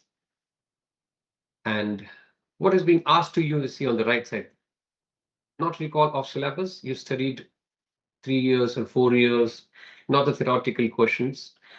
So questions would be very different. You will not need your theory knowledge, what you studied 3-4 years. These will be the subjects: mathematics, computational sciences, natural sciences. All this would be asked. One common question asked by most of the students to me is, if I'm a commerce student, will there be a question based on mathematics or engineering, and vice versa? So answer is yes, but you don't need to be an engineer to answer those questions, such kind of questions. For example, I have done math till my 10th, and I went for some arts course from 11th standard. Now, by reading this question, will I be able to solve? I don't understand the terminology, but I know a little bit of math because I have done till 10th standard. For example, so this Q asterisk equals square root of 2ds divided by h. Now, what you see, it is given to you in the passage. D is annual demand, S is the fixed cost of placing one order, and H the cost of holding one unit for a year. Now, if I don't understand what's given here, this is this some business related question or management or to engineering? Or maybe this is talking about some stock and share. I don't care. I don't have to understand because I have done math till 10th grade. Now the question is, if S is doubled and nothing else changes, what happens to Q asterisk? Now, if S is doubled, I wish I could write, but hope you can see my cursor. If this term is doubled, when it is doubled, your Q's value will also be doubled. this you would say an answer if you do not understand 10-sided math. You know that if there is 4 inside square root, your answer will be 2. So to make your this term 2 times, your s has to be made 4 times. And if it is just 2 times, then your q would be square root of 2 times. And square root of 2 is, anybody? 1.414. So the q's value, if s is double, your left hand side, q's value will be just 1.414 times. And if you look at the options now, the closest is 1.41. Of course, because most of the answers are rounded off to 2 decimal places. Now, I don't have to understand the terminology used, the story. I just have to understand the math. This is just an example, but you will be able to manage with whatever knowledge you have, whatever you studied till 10th or 12th. So these are furthermore examples of the same, with no arithmetic in at all. So questions like complete the sentence, the deductive research strategy, and you see the answers. Exactly the same approach. You, of course, till the time you do your 4 years degree, this is illogical, very unfair to expect from each person that he would be good at engineering, maths, and English and commerce, everything. So if there are questions based on the area that you have never studied, they make sure that the enough data provided on the screen, based on which, using your logic and reasoning, you will be able to solve it. That is what GAM talks about. But one thing is very important, let it be general academic module or core module, you need to do 2 things, as Mr. Singh rightly mentioned about the goldfish and the attention span. Already in Kali Yuga, attention span is poor, and since pandemic, I have noticed in my classes attention span is very, very low. And here, this is the one skill you need to develop, the power of now. Be in present tense, what is given, what is asked, what am I supposed to do? And you need to completely there in the present tense. So I would suggest 2 things for the next 7 to 8 weeks. To develop your focus, stop watching anything that is less than 30 seconds. It's been proven scientifically that if you watch anything shorter than 30 seconds, you develop an unstable mind. What happens? I'm sure, I know it is very difficult because you spend 1 hour, 2 hours. When I checked in my class, some people say 3 hours on scrolling, which is very bad. So when you see something which is just for 10, 12 seconds and you scroll and you go to the next reel, another 10, 12 seconds, you go to the next reel, your brain gets used to seeing a change after 10, 12 seconds. And we know very well that every question is demanding 75 seconds of focused attention to solve in dMAT. Question asking for 75 seconds, you would say, I want 75 seconds to solve this question, and your brain will say that bas karna, next. In 10, 12 seconds, your brain say change kar. And you would say, no, I don't want to solve this. So if you don't want to fight this, if you don't want to struggle like this, please, at least for the next 7 to 8 weeks, please don't watch anything. You watch 1 hour video, that's okay. That will just be a waste of time, but at least it will not affect your brain. So that for 7 to 8 weeks, and also all your basic calculation, please refrain from using calculator for stupid calculations, so that can help you solving mental math, and that will help you getting quick answers in mathematical equations. So we are open for Q&A. That was the GAM and the core module. Thank you, sir. Thank you for listening to me attentively. We are open for questions and answers, and I would also request Mrs. Shami to join for the Q&A. Right. So before we go ahead with the Q&A, I think it's extremely important that all of you also have access to the information where we got this from. So none of the information that we've quoted today has come from unofficial. These are very, very perfect official sources. And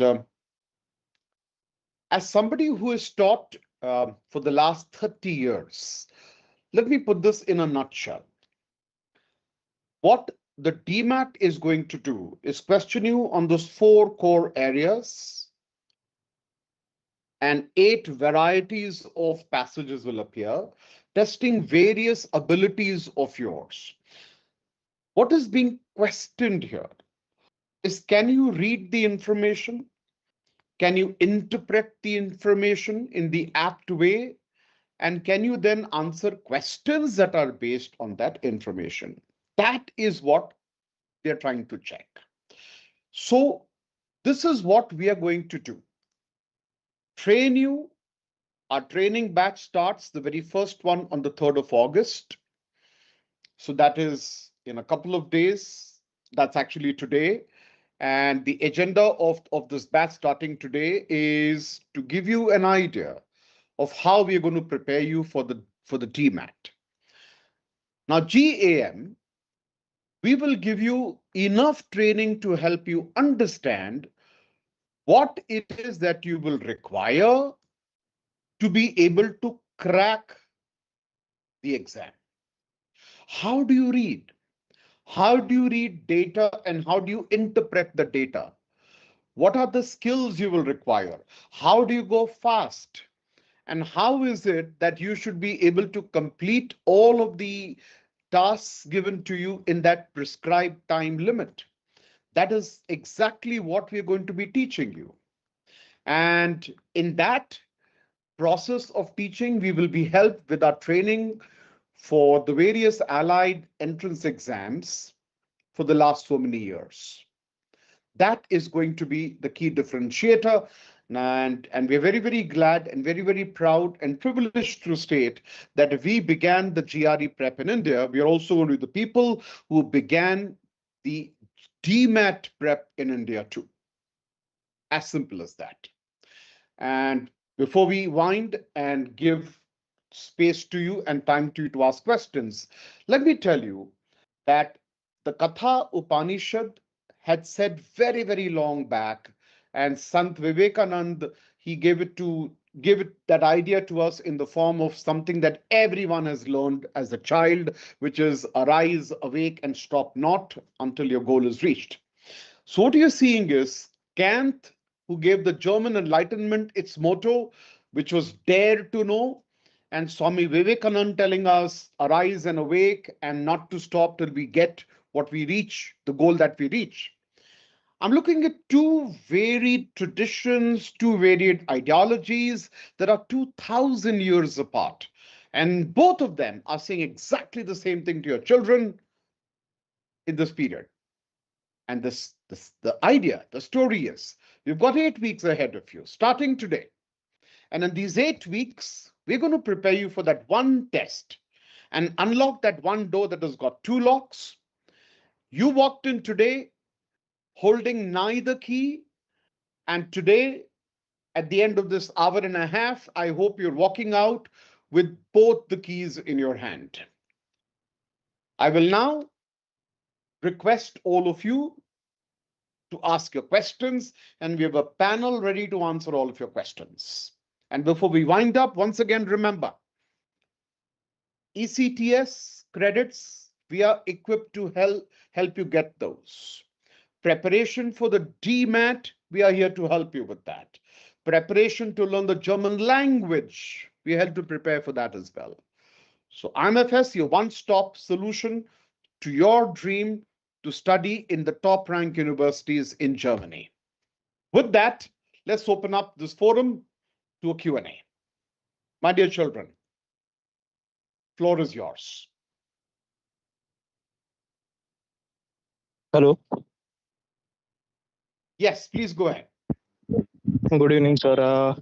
I had one small query. I am targeting winter of 2027. Is dMAT still applicable for the third time? And if it's applicable, do I have to give it now for the September exam, or will there be another exam later the 2027? Shami, you're taking this up? Yes, please. They have declared at the moment that the next exam would be in Q1 of 2027, but no date has yet been declared.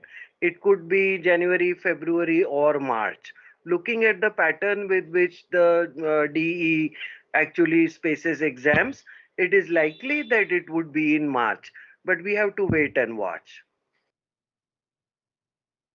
Okay, sir. Thank you. So the ideal advice, I think, what Sharmila ma'am is saying is it makes sense for you to prepare for it and give it now. Because ideally, if you're targeting next year, the winter, then you need to ensure your applications and everything is done by Feb next year. So don't hold on for your dMAT till the next year. Let's finish it off in this round. Yes, moving to the next question. Hello, good evening, sir. Hi. Hi, so sir, I have myself like Atharva Chavan. I have already registered for this test, and in the participant portal, there is a section for demo version of the test where there is a solution where they have mentioned for the general academic module, the subject module, the subjects are specific. So I have done my bachelor's in computer engineering. So the topics are combinatorial logic, goals computer science, and linear transformations. So whether these subjects are there only for the demo version or these three topics will be there for the main test too. No, my child. There will be questions asked from 4 different areas. Okay. And if an engineer is giving the exam, he may feel he has got an advantage, let us say, over one section, let us say the mathematical section. But he will also be answering questions from the other areas. And in total reality, we're looking at the dMAT, the entire test. It will come from 8 different areas that will cover vast areas from economics to business, all the way down to mathematics and vector calculus and stuff like that. So somebody who has done business will obviously have an advantage when it comes to a question that is dealing with business. But the same student may not do as well, say, in vector calculus, and vice versa. An engineer who's good at math will not do as well in business. Now, that is the assumption. But the point that you need to understand is the formula to solve is present on your screen. So all of you need to draw on your ability to read, reason, and think. That is what we want to teach you at IMFS. Fall in love with the idea of discovering. Nobody is asking. The dMAT is not going to be asking you what you learned and to reproduce what you learned. It's not a test of your knowledge. It's a test of how you're able to interpret. And that is what we want to teach you. All right. So let that not worry you. Come discover the joy of learning once again from faculty who will make you discover the art, how to read and how to interpret. And that's what the dMAT is all about, especially the GAM part. Sir, may I? Thank you, sir. Please, sorry, Shami, please keep adding. Yeah. Yeah. GAM practically is going to be a mixture of all the 4 disciplines where there will be a situation or a case or a paragraph given where you have the information. Now you have to process the information and then answer the questions that are given there. Those primary areas are going to be business or management, economics, social sciences, and the technical engineering. So anything that you have done or anything that you have been given in the paper is going to be there. All the information will be given. You just have to process that and use that in order to answer. Is that right, sir? Yeah, absolutely. Great. Let's move to the next question. Good evening, sir. Yeah, Good please evening, continue. sir. Yeah, Ishan this side, sir. Yes, So I wanted to ask, like, how, for how much duration of time is the dMAT valid? Like, can we give it after next year or a couple of years or something like that? like I said, your score is going to be valid at the moment. They do not put an expiry date. So like the other exams, I think you're referring to the expiry. There is a date given to GRE of 5 years, GMAT of 5 years, but the dMAT does not have an expiry date as of now. So if you give it now, it will hold true for the next 5 to 10 years, right? unless the GAST changes it. Point one. Point two, if we need to understand that there should be a very clear plan. How do you approach your studies in Germany? There has to be a very clean approach. Number one, if you're an engineer, I'm just making an assumption. If you're an engineer, you enter into year 2, start learning German language. Ensure by the time you exit year 3, you've done A1 and A2, and hopefully you're on B1. Ensure by the time you finish your 4th year, you've done up to B1 and B2 of the German language. Now that's the German language preparation. Why are we telling you to learn the German language? Not because they will teach you in German. No, sir. The courses will be handled and taught to you in English. But we have seen year after year, people who have landed up in Germany because they did not know the language, they were unable to get jobs while they were there as a student. And more importantly, when they graduated, they couldn't get good placements either. Language cost them. So please put the effort to learn the language. Number 2, now there is a dMAT come into play. When do I give the dMAT? I need to plan. And then there is a third picture also available, which is a lot of universities, if you've given the GRE, TU Munich looks at your profile even more in a more interested manner. So I'm looking at a student whose preparatory pathway to enter into a great university in Germany has got now hurdle 1, hurdle 2, hurdle 3. Therefore, if you had been born last year, you probably would be at a better position to enter into a great university in Germany than today. So does it mean that the German dream is over? No. All it means is those who are prepared to run the fastest and the hardest and have everything that it takes to succeed, they are the ones who will excel. And at IMFS, we're going to hold out our hands and ensure you reach the finish line and you reach it in a strong position. So our advice to you, prepare yourselves well, time things. Don't try to do everything at one time. Plan things, structure them. So come, enter our offices, and let's have a tete-a-tete. Let's talk. Let's create structured plans for you. Nothing works like planning. And if you're going to Germany, I think that's the most important takeaway. They plan things to perfection. Let's do that for you too. Next question, please. Okay, sir. Thank you. Good evening, sir. Hi, good evening. I am Ravita sir from Hyderabad. Lovely. Tell me, So I have a doubt, sir. Can we start the APS process irrespective of the dMAT exam? Now, I think we clarified that. So if you're in the areas, you're in a bachelor's, you're a PhD, then we mentioned certain areas. If you're giving those, if your background is from.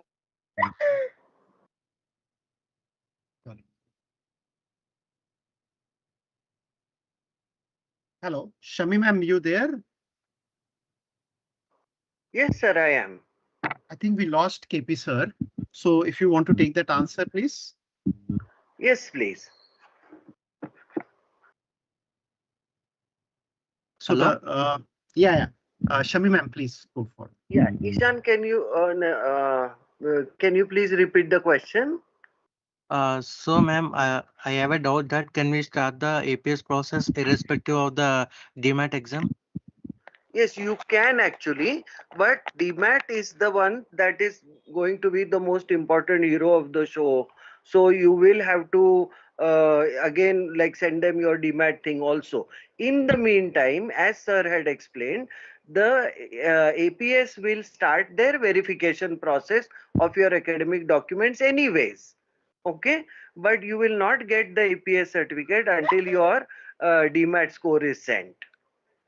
So ma'am, so the doubt is we should send the certificate again to the APS office, or it will be automatically done. You have to send that. You have to share that. Okay. So it is better to start the process after the dMAT is done, right? Yes, please. Yes, please. That is the reason why we are hurrying up about the dmat exam at the moment, because this is the only opportunity at the date that we have in hand right now until the quarter one, which is going to be either of the months of January, February, or March.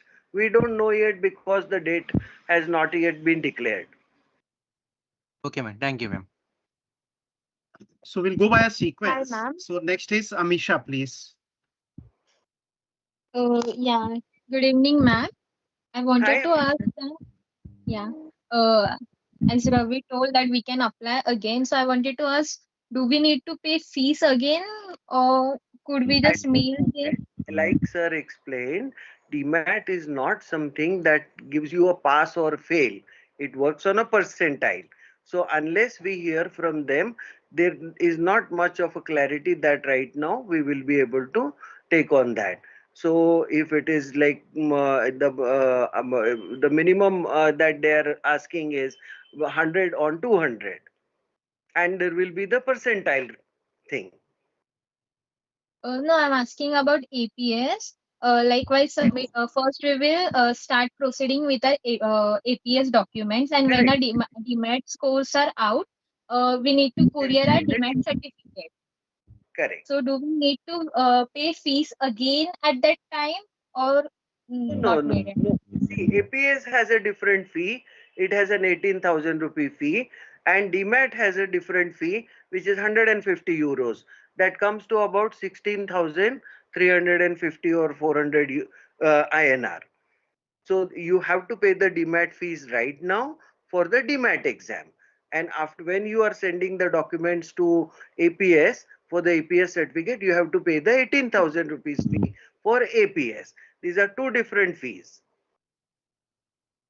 Okay. Thank you, ma'am. Most welcome. Hi, Yes, ma'am. please. This is Soumya here. Hi, Soumya. Yeah. I just want to ask, how many question will be there in the subject module? In the core module, it is there 20 question is there. In subject module, they will be giving the topic and then explanation. In each 5 question, how it will be? I think like you should come down for the classes and get started with there. Okay, there are Uh, these 4 different sections, and there will be like questions that we need to answer for regarding those passages that they have given. so mostly passages, it will be 4 to 5 passages they will give, Yes. like that? Yes, 4 subjects, 4 different Oh, sections that they have. They have okay. So, the technical engineering, the vector analysis, or the business or economics. Then there is social sciences and humanities. So related to those, there will be a series of questions. okay. Each, each, I each, I each am module from, is 90 okay. minutes. Okay, there is 90 minutes for core, then there is a break, and then there is another 90 minutes. Okay, okay. And I am from aerospace engineering. Do I get question from data types and the social science also, humanities also? Yes, yes, yes. Yes. But they will be given like you will get to practice in the class also, and you would get to learn about like different kinds of examples and the questions, and that is the whole point that why you need to get into the whole instructions. Okay, okay. All right. So what So, is the fees here? sorry. So here is the answer to your quick query. So these are the domains you'll be questioned about. And like I said earlier, somebody who's good at math could also be asked questions on humanities and vice versa. But the good news is, as I stated earlier, there is information in front of you. What you need to do is interpret it, and that is what we will teach you. All right? Okay, yeah. Let And us what put is a the strong, course fees let's, for this you are charging in IMFS for the mat alone? I Shami. already registered. I already registered in the registration link which you shared. So I just want to know fees. Okay. Shami, Inderveer. Yes. Yes, Can you leave I'll your email ID here? We will send you the details of it as soon as we can. Immediately, Okay, all the details. okay, yeah. Leave your email, please, for me. Okay. So good news is that the faculty at IMFS, we are ready. You heard two of the faculty who will be teaching you the dMAT. You heard Nitin sir, and I will have the privilege of teaching a few things to you as well. So come prepared to learn and discover a new way of understanding things. All of us so far have been doing things by rote. Now you're going to be seeing something new. To look at a passage, to interpret and to understand and to get data and information, and that data information provides the answer for whatever equations, mathematics, whether it's dealing with natural sciences or humanities or economics. It all comes from the para, the info that's on your screen. And that is what we will be teaching you. Like Shami ma'am said, 90, then 30-minute break, and then 90 again. That's going to be your entire paper. And we are armed and ready with books for you to take home. It'll be on the portal with practice tests ready for both the core module and, more importantly, for the general academic module. And the general academic module will give you a sense to do all 8 areas that are on your screen as I speak. Ideally, it will be good if you were to come to our offices, because the questions most of you are now putting are highly personal. And all of these are consulting oriented. So please come, drop into our offices. I think a couple of you spoke from Hyderabad. We have offices in Hyderabad. We have one in Kukatpalli. We have more as well. We have got an office in Warangal. We have got an office in Nellore. So if you're from Andhra Pradesh, we've got you covered. Telangana, we've got you covered. If you're from Maharashtra, Mumbai, Pune, we've got you covered. So please drop into our offices or shoot out a mail. We will create a one-on-one meeting for you with our counselors to answer your questions at a personal level. Can I have a very quick vote on that? A quick thumbs up. Come on, let's go for it. A quick thumbs up. Awesome. I love this. Fantastic. Awesome. Great. Before we go to the next question that Sharmila ma'am can answer, quick feedback. This session, this seminar, how did you like it? Quick feedback on that. I just got 10 hearts. That's not fair. Come on. Awesome. Great. Let's keep the energy going. We've got another 10-15 minutes before we close the session. So do remember, if you got a query, please send a text message so we're able to grab that text message and put it on to our portal for sending out mails and responses to you. Push your email IDs and show your phone numbers there so we can reach out to you. Shami ma'am, the next question coming your way. Yes, please. Sir, while I'm seeing in the websites in Google Maps or also in IMFS Madhapur in Hyderabad, it is showing that that location was closed. So where should I go for the? Come to Kukatpalli, please. Okay, sir. Thank you. All right, Madhapur, Kukatpalli, not too far. Yes. Okay. Just a quick one. I think there was a message by Amisha Mure that she was asking about a question which I will read out. And I think Amisha, we will request you to come to the branch because those are very specific questions you have. So the question is, I read on APS website that we can apply for APS even before dMAT exam, and we will get our APS once our dMAT scores are out. I think that Shami ma'am has clarified multiple times that you can start the APS process and before the dMAT exam. Shami ma'am, please do that one. Yes, yeah. Sir. So I want to know, do we have to courier the dMAT certificate again and it will charge to us? Now that's a very specific question. We can answer that into one-to-one counseling, but I'll leave it to Shami ma'am to answer that. Yes, please. Yeah, we do have to courier the certificate, or we can also see. Usually, APS sends you an email. The proper way to respond to that is stick to that thread and keep sending whatever communication or whatever correspondence you need to do with APS people. You send through that email only. So if you could connect with me later, I will walk you through the entire process. Okay. Amisha, if you are satisfied with the answer, can I get a thumbs up, please?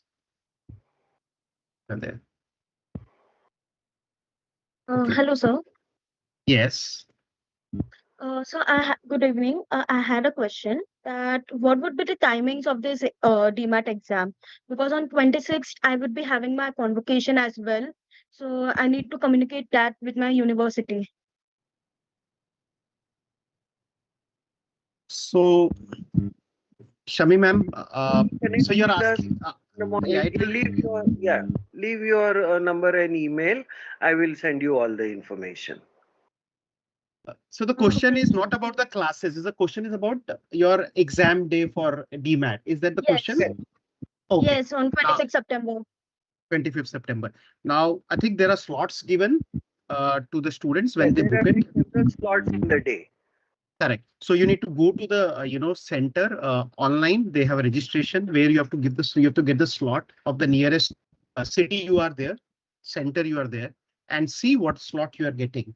That is not in our control to what slot you will get.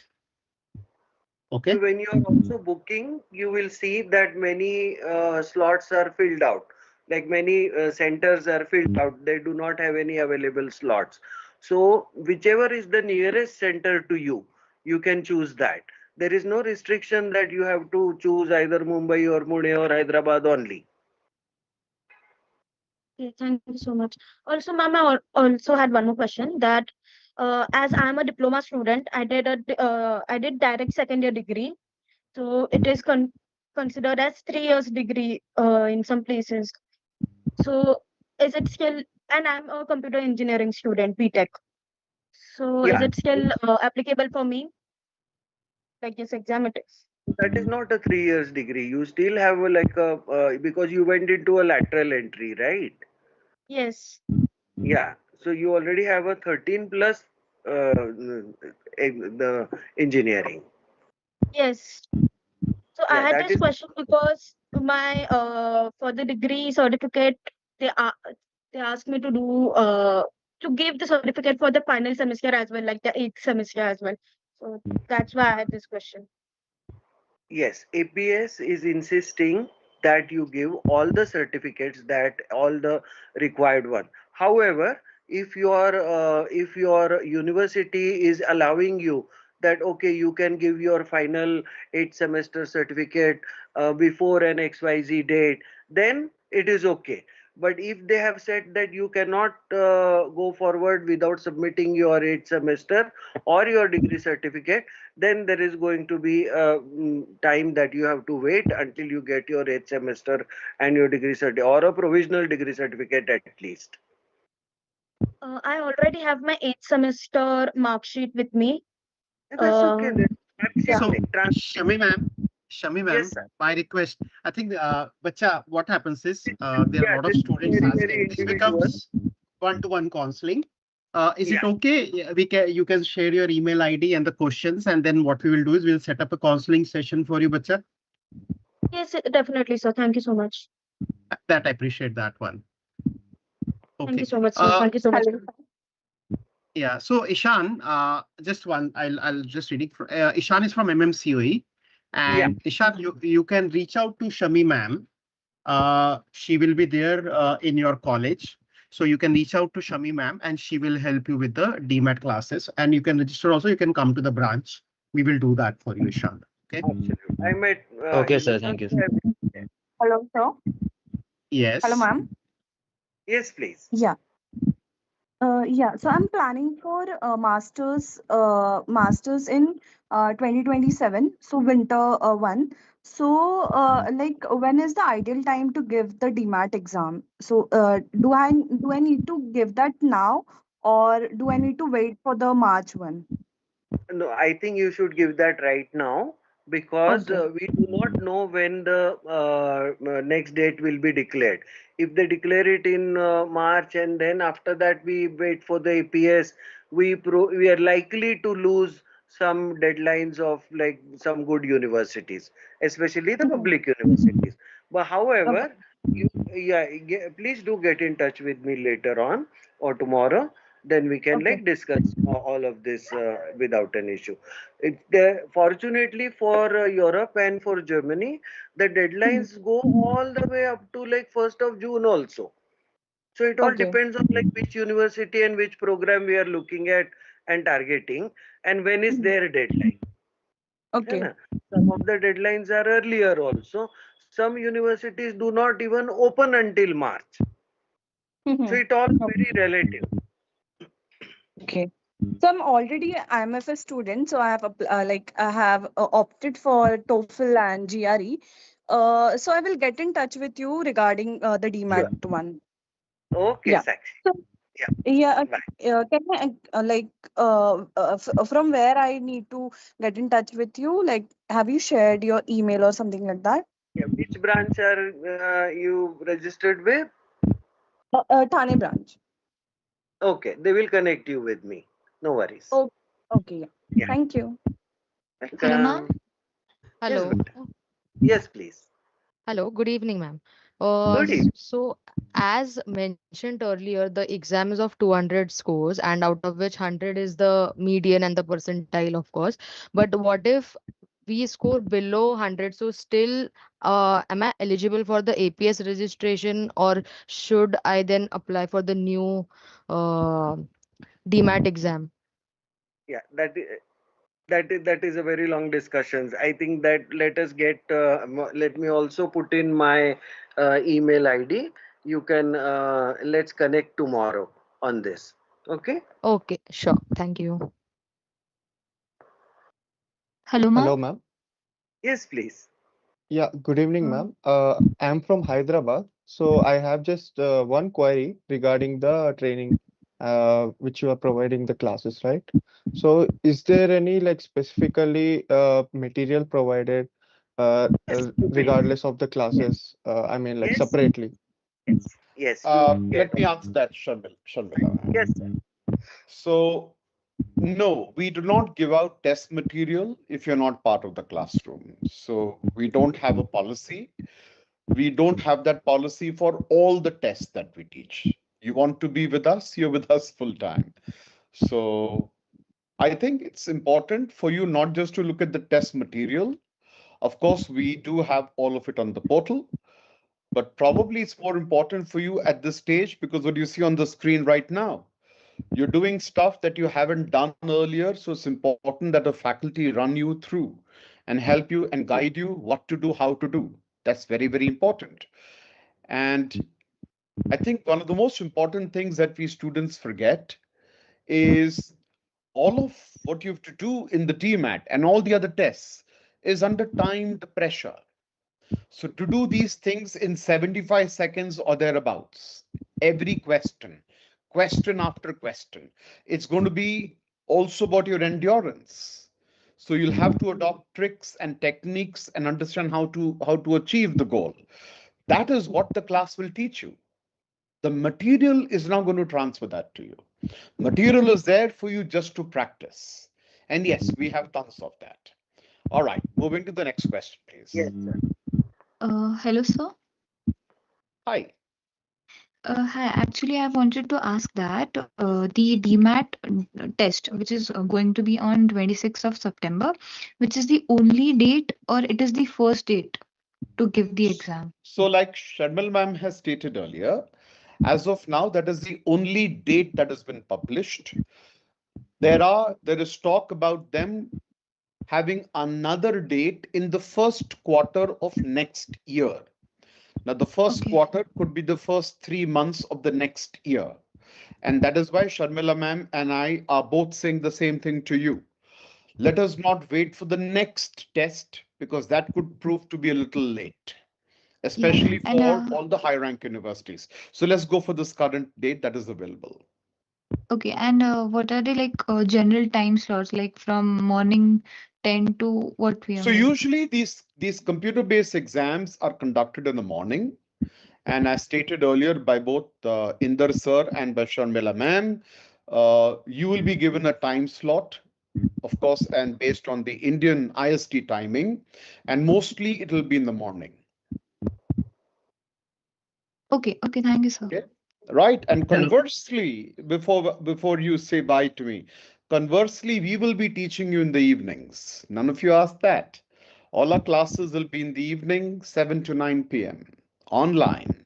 Yes. Moving to the next question.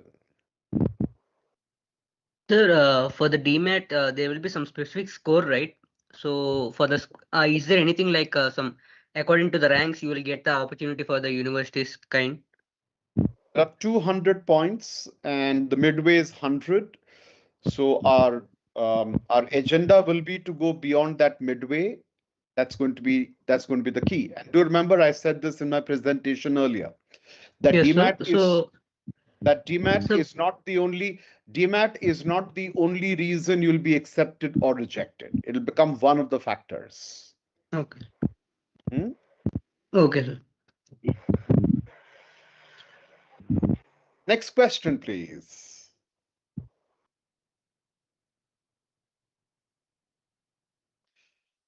Great. I think then we should look at winding up the session. It's been 2 hours since we've been at it. It is wonderful, a great opportunity to speak to all of you.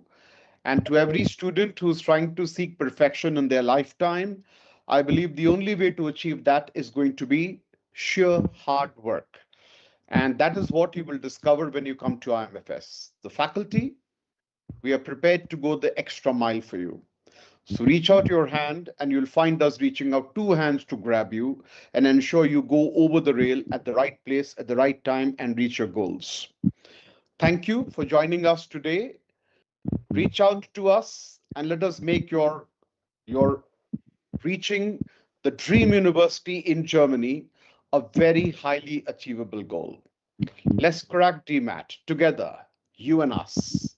On that note, thank you very much. Have a great night. God bless you.